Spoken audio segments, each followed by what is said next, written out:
ang nangyari, di pagkakat ko doon, sabi niya, opo, sabi niya sa ito po. Sabi ko, dito ka nakatira, sabi po, sabi niya, sige, sabi niya, sige po, sabi niya, akit po tayo. Sa 8th floor, sabi niya, akit po tayo. Oo, sabi ko, thank you so much, sabi ko gano'n. So pagkakat namin gano'n, binuksan niya yung pintuan, binuksan niya. Nakita ko yung ano yan. Nandito lang ako doon papasok. Hello? Hindi. Siya lang pumasok. Nandito lang Bahay ako. niya? Oo. Sabi ko, dito lang ako ha. Sabi niya, opo. So may bumalik siya. Sabi niya, ma, alik ka, pasok ka. Di, hampabi ako. Sabi niya, pasok ka. Mag-isa lang pala siya. Tapos pagpasok ko, hindi kasi magpapain siya ng tubig sa kettle. Sabi ko, okay lang, hindi magpasok ka Ilang po. taon na? Parang anak mo. 30? Oo, mga 30, gano'n. Hindi nga, pag makinig ka, pagpasok ko, sinilip ko. Sabi ko, sabi ko, ang cute naman. Ha? Hindi.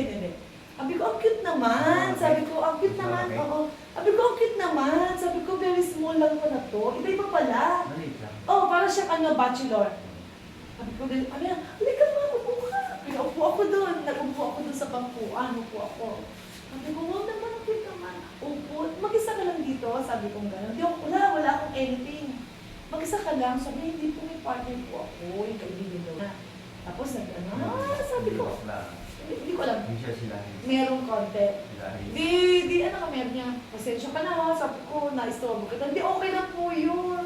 Hindi kasi bago lang yung unit namin dyan. So, kararating ko lang, ganyan. So, walang anything, kama lang. Sabi ko naman. Sabi niya yun. Okay lang po. Sabi ko na sa kaibig siya nagtubig. Tapos, sabi ko, cute pala nito, parang bachelor's, gano'n. Opo, sabi niya, talagang po kami. Actually, kasi walang laban yung ano namin kasi galing kami ng Osaka sa Japan. Ay, talaga po, sabi niya gano'n. Gusto ko po mag-Japan. Gusto ko na, sabi ko talaga, sabi ko, actually yung kapartner ko po dito, ang tita niya nasa Japan. Nakatira sa Manila. Wow, sabi ko talaga. So, natuwa ako. So, hanggang sabi ko, sige, sabi ko, kunin ko yung Facebook mo. Sabi niya, tita, kunin ko po yung yung Facebook mo. Kinuha niya yung Facebook ko. So, ilan din na ako, mamaya, check ko. So, in the long short story, mabait yung bata. Sabi ko, sige, if you want to apply, tulungan kita. Mag-isama sa mga connections, and ganyan. So, in short story, yung bait niya.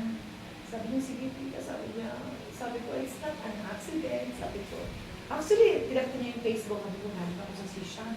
Sabi niya talaga. Sabi ko, ako galing ako sa event. Tapos sabi ko, saan ka nag-work? Sa BPO daw. Ay, sabi ko, yung anak mo sa Convergys. Sabi ko, gano'n. BPO yun? BPO? Hindi ba ako? Hindi. Sabi niya, talaga po, yung anak ko parang ikaw, ganyan. So, creative, meron kaming mission, may list kami, ganyan. So, nakakatuwa, in short, ang bait niya. Tapos sabi niya ito. Sabi niya, sige po, sabi niya, gano'n. Tapos sabi ko, sige, thank you so much, masaya ka na sa abala. Hindi, okay lang po yun. Sabi niya, tita, sabi niya, halika na po yan, halika po na sa elevator. Nagkakita ako sa elevator. Sabi ko, sige, keep in touch tayo ha. Sabi niya, yun na, the end of the story. Ang bait. Sinabi niya pa yung, grabe pa rin kasi good tayo. Grabe, praise God!